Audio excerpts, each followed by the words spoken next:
오늘은 부활을 믿는 자와 믿지 않는 자의 차이라는 제목으로 함께 말씀의 은혜를 나누겠습니다. 기독교에서 가장 중요하게 생각하는 핵심이 있다고 저번 주 말씀드렸는데요. 그것은 바로 예수님의 십자가와 부활입니다. 예수님은 우리의 죄를 위하여 십자가에 달려 돌아가셨습니다. 그리고 그것으로 끝나지 않았죠. 3일 만에 다시 부활하셨습니다. 이것은 명백한 사실입니다. 오늘 말씀에는 부활을 믿는 자의 삶과 믿지 않는 자의 삶이 어떻게 다른가 나옵니다. 부활을 믿는 자의 삶을 부활신앙으로 사는 자로 말합니다. 부활을 믿는 자는 어떻게 살까요? 또 부활을 믿지 않는 자는 또 어떻게 살까요? 부활을 믿지 않는 자들, 즉 불신자들은 내일 죽을 터이니 먹고 마시자 하며 살아갑니다. 바르게 사는 삶이 있지만 바르게 사는 것을 거부하고 선한 행실을 더럽힌다고 하였습니다. 그러나 사도 바울은 예수님의 부활을 믿고 날마다 죽는 삶을 살았다고 고백하고 있습니다. 깨어 열심으로 의를 행하는 삶을 살았습니다. 이 시간 저희 안에 들을 귀와 영적인 눈을 열어주시기를 기도합니다. 아멘. 29절을 보십시오. 29절. 자, 화면을 통해서 29절 함께 읽어보도록 하겠습니다. 시작. 만일 죽은 자들이 도무지 다시 살아나지 못하면 죽은 자들을 위하여 세례를 받는 자들이 무엇을 하겠느냐? 어찌하여 그들을 위하여 세례를 받느냐? 아멘. 부활은 실제적인 삶에 영향을 줍니다. 사도 바울은 우리가 잘 아는 가정법을 사용을 해서 만일 부활이 없다면, 사람이 다시 사는 것이 없다면 우리의 현재 삶이 어떻게 될 것이냐고 가정하며 설명하고 있습니다.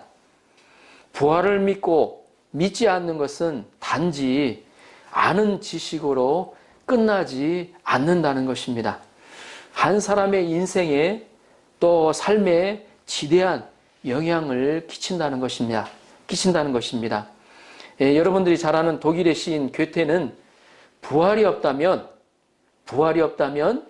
우리의 지식, 철학, 과학이 다 헛것이라고 말하였습니다. 우리의 모든 노력이 허사로 돌아간다는 것입니다. 우리가 예쁘고 또 머리가 좋고 집안이 좋아도 100년이 지나가면 아무것도 아닌 것이 됩니다. 다 그저 그렇습니다. 뭔가를 얻고 성공하는 것도 다 어때요? 죽으면 아무것도 아닌 것이 돼요. 우리가 현재 살더라도 어때요? 우리 이름을 가지고 있잖아요. 근데 죽으면요, 2대, 3대, 4대를 가면 우리 어때요? 할아버지 이름 기억하기 쉽지 않아요. 그 위에 있는 할아버지 이름 기억하지 다 잊어버려요. 잊혀진다는 것입니다. 부활이 없다면 우리의 인생도 아무것도 아니 돼요. 정말로 허무한 것이 됩니다. 헛되고 모든 것이 헛된 것이 되어버린다는 것입니다. 이 사도 바울은 교회론적인 견지에서 부활을 설명하고 있습니다. 만일 죽은 자들이 도무지 다시 살아나지 못하면 죽은 자들을 위하여 세례를 받는 자들이 무엇을 하겠느냐? 어찌하여 그들을 위하여 세례를 받느냐? 아멘. 여기서 세례라는 말이 나옵니다. 이 고바야지상이라는 분도 계시는데 이분은 백두산 천지에서 세례를 받으셨습니다. 이 세례는 예수님이 십자가에서 내 죄를 위하여 피 흘려 죽으셔서 내 죄를 다 사하셨다는 것을 믿는 믿음으로 받는 의식입니다. 세례는 자신이 자신의 믿음으로 자신을 위해서 받는 것입니다. 남을 위해서 받아주는 것이 아닙니다. 지극히 개인적인 것이라서 아직 잘 모르는 유아에게 유아 세례를 잘 안 주는 분도 있습니다. 세례는 자신의 믿음으로 받고 자신이 그리스도인임을 그리스도인임을 선포하는 것입니다. 오늘 말씀에서 죽은 자들을 위해서 세례를 받았다는 말씀이 나옵니다. 이것은 죽은 사람을 위해서 내가 대신 세례를 받았다는 뜻으로 이해하기 쉽지만 그렇게 이해해서는 안 됩니다. 세례는 자신의 구원을 위해서 자신이 받는 개인적인 것이기 때문입니다. 이 세례는 종말론적인 의미를 갖습니다. 왜냐하면 진정한 의미를 알고 세례를 받았다면 세례를 받는 것은 하늘나라 생명책에 기록되는 것이기 때문입니다. 세례를 받고 죽으면 천국 가고 받지 않으면 지옥 간다는 말입니다. 로마의 기독교를 국교로 정했던 사람으로 유명한 콘스탄틴 황제를 아실 것입니다. 그는 죽음이 임박할 때까지 세례를 안 받았다고 합니다. 왜냐하면 자신이 왕이라서 그동안 사람을 많이 죽였기 때문에 지은 죄가 많아서 세례를 받지 않았다고 합니다. 그래서 그는 그는 죽을 때도 오른손을 놓고 세례를 받았다고 합니다. 오른손은 죄를 지을 수밖에 없었다고 생각한 것입니다. 세례는 의미적으로 생각하면 구원을 위해서 절대적인 것입니다. 세례를 받는 것은 하나님 나라의 백성으로 사는 것을 말합니다. 여기서 죽은 자를 위하여라고 번역한 것은 원어적으로 보면 죽은 자 위에서 세례를 받는다는 뜻이 있습니다. 어떤 부족은 사람을 처형하는 바위 위에서 세례를 주었다고 합니다. 보통 바위에서 처형을 하면 어때요? 머리에 바위에 찢어 죽이거나 그래서 피가 남아있게 되죠. 그곳에 흘린 피를 닦지 못하게 한다고 합니다. 그래서 그 붉은 피가 묻은 바위 위에서 세례를 줍니다. 그것은 옛사람, 행실, 즉 과거의 사람이 완전히 죽었다는 것을 의미를 합니다. 이미 순교한 사람의 자리에서 세례를 주었다는 뜻입니다. 또 하나는 죽은 사람을 생각하며 세례를 받았다는 뜻입니다. 옛날에는 세례를 받는 것이 힘들었습니다. 지금도 이슬람권에서는 세례를 주는 것이 어렵습니다. 세례를 받는 사람이 발각되면 처형되기 때문입니다. 물론 세례를 준 사람도 추방을 당합니다. 어제 제가 그 베데스다 인 재팬이라는 다큐멘터리를 보았습니다. 보신 분들도 계실지 모르겠는데 일본의 순교자들의 박해받는 옛날의 일본의 기독교 역사를 다큐멘터리로 설명해 놓은 것입니다. 한번 기회가 있을 때 한번 꼭 보셨으면 좋겠습니다.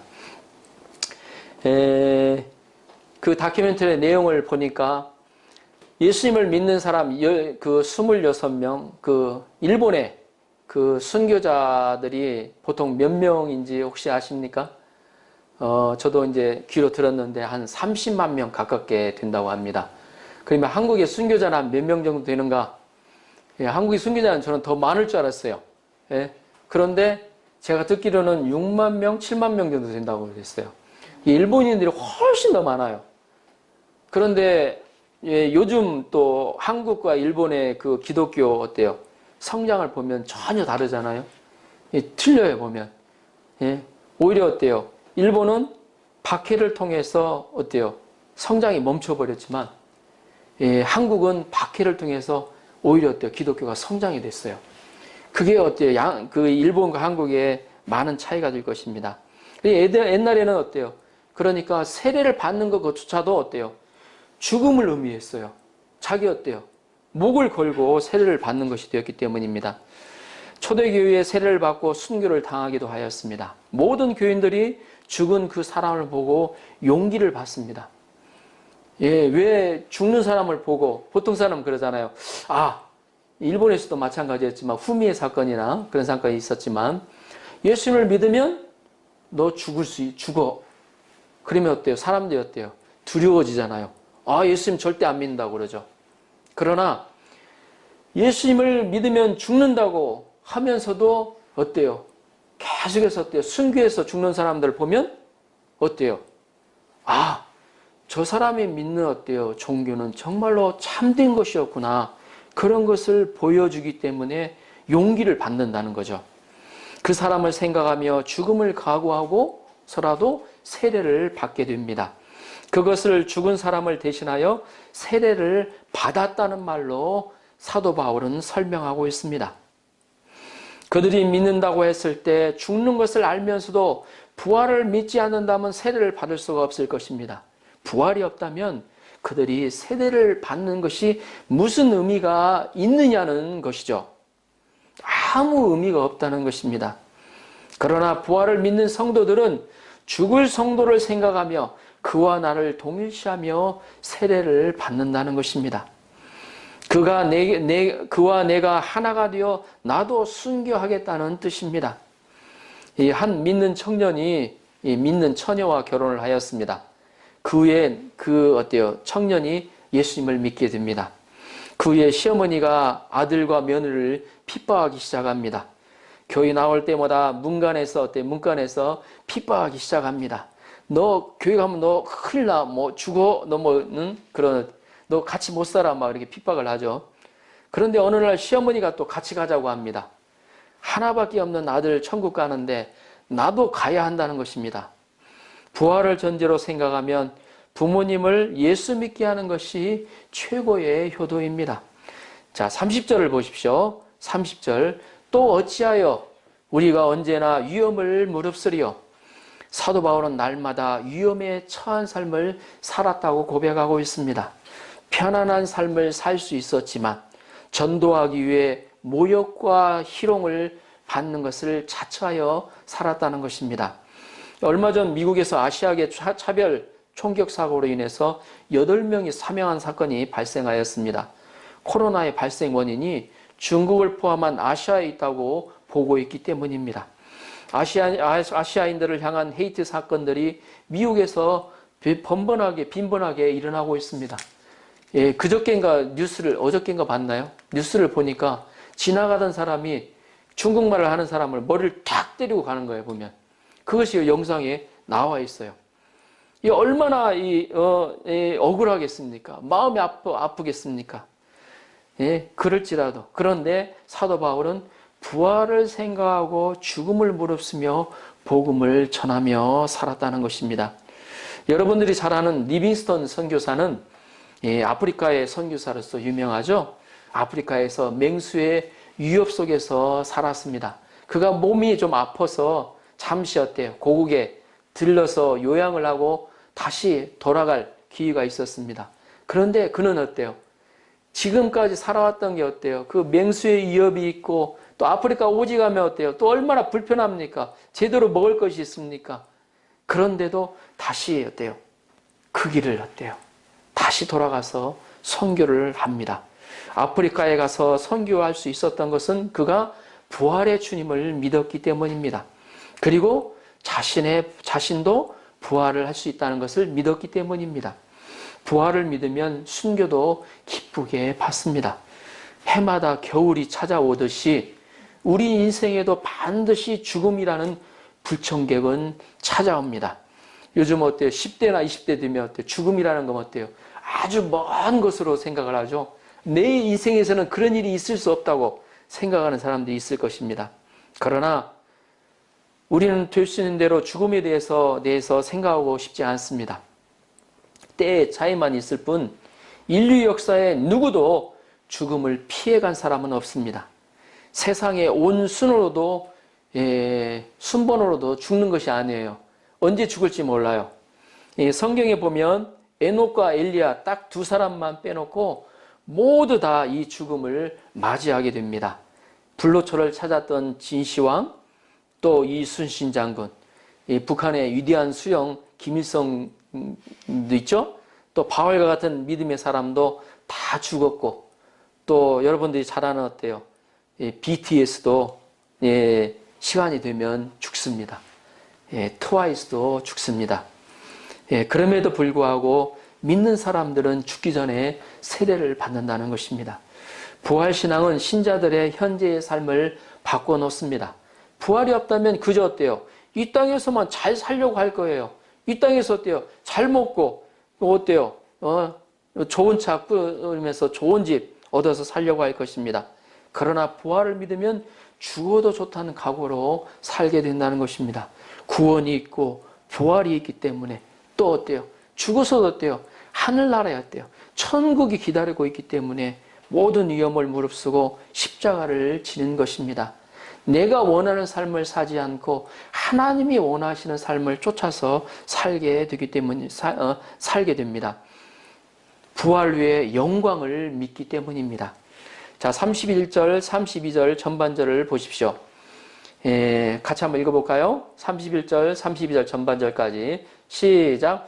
형제들아, 내가 그리스도 예수 우리 주 안에서 가진 바 너희에 대한 나의 자랑을 두고 단언하노니 나는 날마다 죽노라. 내가 사람의 방법으로 에베소에서 맹수와 더불어 싸웠다면 내게 무슨 유익이 있으리요? 아멘. 바울은 예수님을 믿는 형제들에게 말씀합니다. 형제들아 하면서 말씀합니다. 바울은 고린도 성도들을 자랑으로 생각하였습니다. 바울은 고린도 성도들에게 우리 주 그리스도 예수를 믿는 사람으로서 그들을 바울의 자랑으로 생각하며 이 말씀을 드리고 있다고 합니다. 바울은 날마다 죽음의 위험을 당하고 있다고 고백합니다. 바울 자신도 부활신앙을 가지고 믿음으로 에베소에서 복음 역사를 방해하는 세력인 맹수와 더불어 싸우는 삶을 살았다는 것입니다. 즉 부활신앙을 가지고 날마다 죽는 삶을 살았다는 것입니다. 날마다 죽는다는 말의 의미는 죽도록 힘들다, 아이 죽겠다라는 탄식이 아니라 순교자적인 자세로 복음 역사를 섬겼다는 것입니다. 생명을 내놓지 않고서는 복음을 증거할 수 없는 상황 속에서 바울은 복음 전파의 사명을 완수하면은 자신의 생명을 조금도 아끼지 않았습니다. 그는 자원하여 죽음을 각오하고 살았습니다. 그는 매일같이 죽음을 무릅쓰고 있었습니다. 우리 주위에는 사고가 늘 있습니다. 우리는 언제나 죽음 앞에 노출되어 있습니다. 우리는 날마다 죽을 수 있다고 생각해야 돼요. 또 오늘 죽어도 좋다는 생각으로 살아야 합니다. 또 인간적인 생각을 또 죽여야 합니다. 영으로 육신을 죽여야 한다는 것이죠. 바울은 정욕도 있고 또 어때요? 안일하게 살고 싶은 생각도 있고 인생을 즐기며 살고 싶은 생각도 충분히 있었을 것입니다. 바울은 그것을 다 죽였습니다. 무엇을 위해서? 바로 하나님이 원하시는 삶, 하나님을 기뻐하시는 삶을 위해서요. 수도원에 들어갈 때는 호적을 지우고 들어간다고 합니다. 저도 왜 그런지 잘 모르겠습니다. 수도원에는 세상적인 바람, 어떤 것도 다 죽이고 들어갑니다. 그곳에서 또 들어갔다고 해서 소원 성취하는 것도 아니에요. 오직 하나님 나라만을 바라보고 사는 것이에요. 바울은 자신을 십자가에 못 박는 생활을 반복합니다. 바울이 순교적인 자세로 오직 주님만을 위하여 넘치도록 수고하며 살고자 했던 이유는 무엇일까요? 그것은 주 안에서 날마다 죽을 때에야 날마다 나를 살리는 하나님의 권능을 체험할 수 있기 때문입니다. 죽어야 열매를 맺을 수가 있습니다. 죽는 것이야말로 다시 영적으로 사는 것이에요. 이것이 바로 그리스도 안에 있는 부활의 그 비밀이에요. 예수님이 그것을 실제로 보여주셨고요. 우리는 지금 나의 자리에서 죽어야 부활의 능력을 현재적인 것으로 체험할 수가 있습니다. 장래의 부활이 아니라 지금 내 속에서 역사하시는 부활을 체험할 수 있다는 것입니다. 죽어야 하나님 나라가 우리에게 임합니다. 그러면 부활을 믿지 않는 자들은 어떻게 살아갑니까? 자, 32절 후반절을 보십시오. 32절 후반절. 내일 죽을 터이니 먹고 마시자 하리라 하고 말합니다. 내일 죽을 터니까 오늘은 먹고 마시자 한다고 하죠. 부활을 부정하면 결국은 허무한 죽음의 세계에 시달립니다. 이들은 허무주의에 사로잡혀 살았을 때 쾌락주의, 또 찰나주의, 한탕주의의 삶을 살게 됩니다. 그래서 노세 젊어서 노세, 늙어지면 놀지 못한다. 그래서 젊어서 놀자는 말이 나옵니다. 이 말초적인 자극에 몸을 맡기며 허랑방탕한 삶을 살아갑니다. 예, 요즘 성의 자유화가 이루어지고 또 호모섹스가 합법화 되어가고 있습니다. 오늘 더 맛있는 것을 먹고 좋은 경치를 찾아다니면서 더 즐기고자 합니다. 그뿐만이 아닙니다. 악한 동물들이 우리들의 선한 행실을 더럽힌다고 합니다. 자, 33절을 보십시오. 33절 같이 한번 읽어볼까요? 시작. 속지 말라. 악한 동물들은 선한 행실을 더럽히나니. 아멘. 나아가 부활을 믿지 않는 자들은 악한 동물들입니다. 이들은 선한 행실을 더럽히고 죄를 지차고 합니다. 유혹하지 않더라도 그렇게 사는 삶을 살아가는 친구들을 보면 우리가 유혹을 받게 되죠. 향락 문화를 따라 즐기는 삶이 최고라고 유혹합니다. 술이나 러브호텔이나 마사지, 도박 문화가 발달하게 됩니다. 부활을 믿지 않으면 도덕적으로 살아야 할 이유가 없어요. 성스럽게 걸어가게 살아야 할 이유가 없다는 거죠. 경건하게 살 필요도 없습니다. 우리가 도덕적인 삶을 살 수 있는 근거는 바로 부활을 믿기 때문입니다. 그러므로 부활을 실제로 믿지 않으면 도덕적으로 부패해가기 시작합니다. 기독교 안에서도 부활신앙이 없고 부활한다는 믿음이 없는 사람들이 어떻게 부패해져 가냐면요. 그 믿음을 잃어가요, 보면. 자꾸 어때요? 나도 좀 즐겨야지. 그러니까 주일날도 어때요? 예배에 오기보다 어때요? 자꾸 어때요? 누가 같이 놀러 가자 그러면 거기에 따라가게 돼요, 보면. 교회를 다니고 신앙생활의 모양은 있어도 그저 이 땅에서 잘 사는 데만 관심 갖는 현세적이고 기복적인 한계를 벗어나지 못한다는 것입니다. 이런 상황에서 사도 바울은 권면합니다. 34절을 보십시오. 34절 같이 한번 읽어볼까요? 34절 시작. 깨어 의를 행하고 죄를 지치지 말라. 하나님을 알지 못하는 자가 있기로 내가 너희를 부끄럽게 하기 위하여 말하노라. 아멘. 그러나 부활신앙을 믿고 사는 우리는 깨어 있으라고 말합니다. 깨어 있는 것은 무엇을 말할까요? 의를 행하고 죄를 짓지 말아야 합니다. 날마다 아침에 하나님이 원하시고 하나님이 선하시고 기뻐하시고 하나님이 원하시는 삶을 살고자 마음에 결단해야 된다는 거죠. 부활과 심판을 믿을 때 절대적으로 의를 행할 수가 있습니다. 진실하게 살아갈 수가 있어요. 또 어때요? 이 세상에 오는 어때요? 유혹들 가운데서도 그걸 물리칠 수 있는 힘이 거기에서 나와요. 이 공산주의는 내세가 없어서 다음 세계가 없어서 도덕도 정치 철학도 없어집니다. 이 창세기에 나오는 아브라함보다 사실 보면 롯이 현실 감각이 있고 이익을 잘 챙기는 지혜로운 점이 있습니다. 소돔 고모라가 심판을 받지 않았다면 롯이 아브라함보다 더 지혜로운 사람으로 여겨졌을 것입니다. 그러나 심판과 부활이 있으므로 롯은 가장 어리석은 자가 되었고 아브라함이 얼마나 지혜로운 자인가를 드러내게 되었습니다. 마찬가지로 우리에게 부활이 있기 때문에 믿음으로 사는 우리가 지혜로운 사람들이요. 세상적으로 사는 사람들이 가장 불쌍한 사람들입니다. 아멘.